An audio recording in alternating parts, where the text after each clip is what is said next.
So imagine this. A government just up and cancels a scheduled election. And then, instead of letting voters choose their leaders, the president gets the power to just appoint them.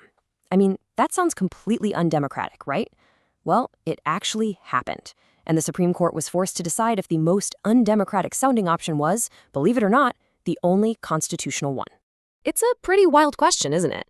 Can a government just decide, nah, no election this year? Well, back in 2011, in the Autonomous Region in Muslim Mindanao, or ARM, that's pretty much what happened. And boy, did it spark a massive legal firestorm that went all the way to the top.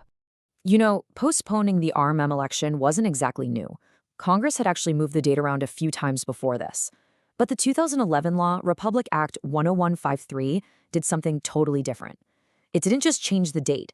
It canceled the vote for an entire interim period and gave the president the power to handpick the region's leaders. That was the move that lit the fuse for a major Supreme Court showdown. The reaction was, as you can imagine, immediate. As soon as that law was passed, several groups filed petitions with the Supreme Court. They were essentially putting the law itself on trial. And the petitioners, they came out swinging. Their main argument was that this new law was basically an illegal change to the ARMM's own constitution, its organic act. They said, hey, for a change this big, you need a 2/3 vote in Congress and you need a direct vote from the people, which is called a plebiscite. From their perspective, this law wasn't just a scheduling change. It was ripping away the people's right to vote and violating the core idea that their government has to be elective and representative. So, here's the core of the problem. Congress had a pretty reasonable goal.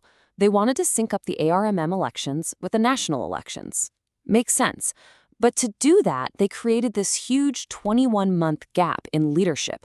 So the question became, how on earth do you govern a region for almost 2 years with no elected leaders?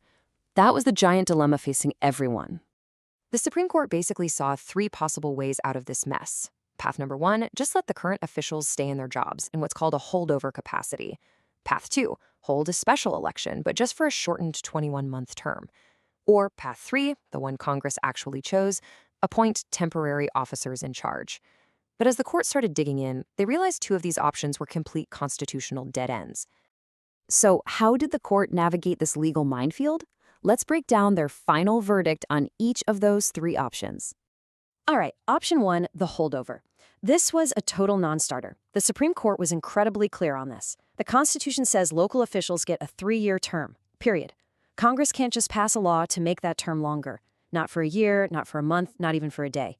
It's a hard constitutional line you just can't cross. Okay, so what about option 2, holding a special election? Well, this one hit the very same constitutional wall. Just like you can't make the 3-year term longer, you can't just decide to make it shorter either. An election for a 21-month term would violate the exact same rule. That 3-year term is fixed, and it's not up for negotiation. So, with option 1 and option 2 both off the table, both unconstitutional, the court was logically funneled down a very narrow path. The only option left was the third one, the most controversial one, appointing temporary leaders. And this brings us to these officers in charge, or OICs. This was the solution Congress came up with in their law, allowing the president to appoint temporary officials. But choosing this path brought the court right back to the petitioner's biggest and most powerful accusation. You know, the whole question of whether this was an illegal end run around the ARMM's own charter. The petitioners were adamant that changing how leaders are chosen, even just for a little while, is a huge amendment that needs the people's vote. So, what did the court have to say about that? Well, the court's answer on this was a very clear and very firm no, and their reasoning hinged on a really subtle but absolutely crucial distinction. This quote right here really gets to the heart of the court's logic. The way they saw it, the law didn't fundamentally change the structure of the ARMM government. The governor and other top jobs were still elective positions in the long run.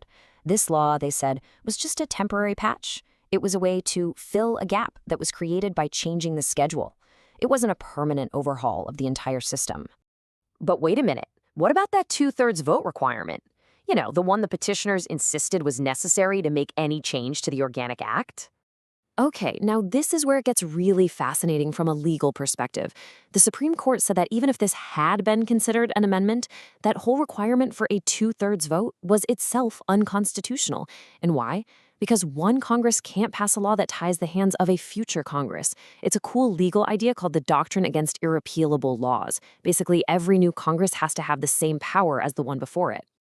So, let's pull back for a second and look at the bigger picture here. This case was about way more than just one canceled election. It was really about the super delicate balancing act between national goals and the right of a region to govern itself.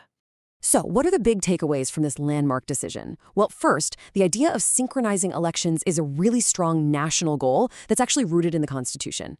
Second, that 3-year term limit for local officials, it is rock solid and non-negotiable. Third, and this is a big one, regional autonomy doesn't mean total independence. It has to operate inside the larger framework of the nation. And finally, in truly extraordinary situations, appointing temporary leaders can be a valid constitutional last resort when every other option is illegal. Ultimately, a case like this forces us to think about a really fundamental tension in any democracy. On one side, you've got this valid national goal of having orderly, synchronized elections. And on the other, you have the absolute core principle of a region's right to self-governance. So when these two powerful ideas slam into each other, how do we decide which one has to give? There is no easy answer, and it's the question this ruling leaves us wrestling with, long after this specific case was decided.